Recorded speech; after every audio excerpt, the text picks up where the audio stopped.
saya Putu Widya Cahya Putranti dengan NIM G70124005 dari kelas A kelompok 4. Jadi, tujuannya dibentuk video ini yaitu untuk memenuhi tugas pendahuluan pada praktikum analisis farmasi pada percobaan 3 dengan judul percobaan penetapan kadar paracetamol dengan spektrofotometer UV vis.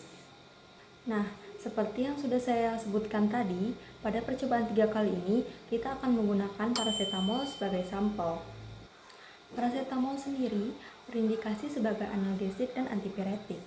Mekanisme kerjanya adalah menghambat enzim siklosigenase di sistem saraf pusat sehingga akan menurunkan pembentukan prostaglandin.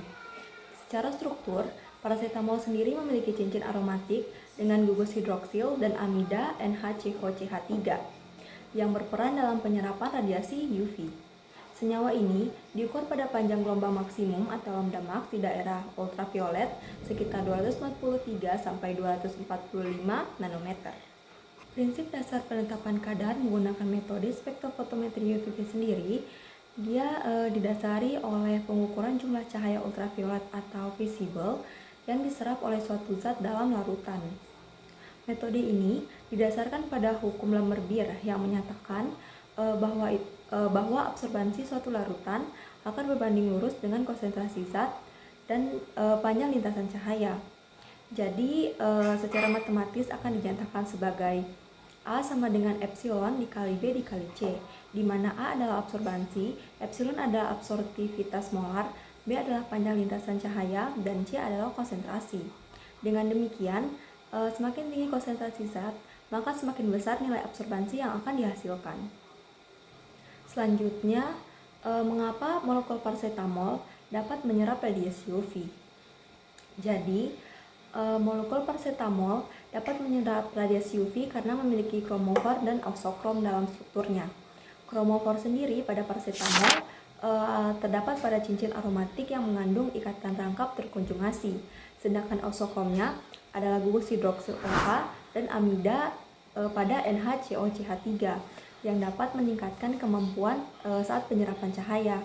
Jadi, ketika menyerap energi dari radiasi UV, elektron itu dapat mengalami transisi dari tingkat energi rendah ke tingkat energi yang lebih tinggi. Transisi yang umum terjadi adalah Pi ke Pi bintang dan N ke Pi bintang. Proses inilah yang akan menyebabkan paracetamol akan memiliki serapan khas pada panjang gelombang tertentu. Selanjutnya, pada percobaan ini, kita juga akan menggunakan blanko. Blanko sendiri merupakan larutan yang hanya berisi pelarut tanpa zat aktif, yang pada percobaan ini kita akan menggunakan paracetamol.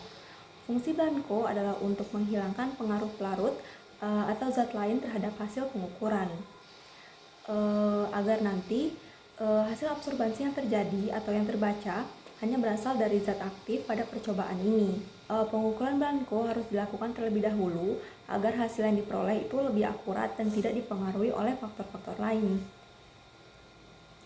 Hasil akhir alat spektrofotometri UV vis akan diinterpretasikan dari nilai absorbansi yang akan diperoleh. Kemudian hasil absorbansi itu akan digunakan untuk menentukan konsentrasi melalui kurva kalibrasi atau persamaan regresi. Jadi nilai konsentrasi tersebut selanjutnya akan dihitung menjadi kadar dalam sampel. Kadar yang diperoleh akan dibandingkan dengan kadar pada label. Nah, selanjutnya kadar yang diperoleh akan dibandingkan dengan kadar pada label. Contohnya, jika paracetamol dia itu akan berada pada rentang 95 sampai 105%, maka itu akan memenuhi syarat. Sedangkan jika berada di luar rentang tersebut, maka akan perlu dievaluasi dan pengulangan analisis.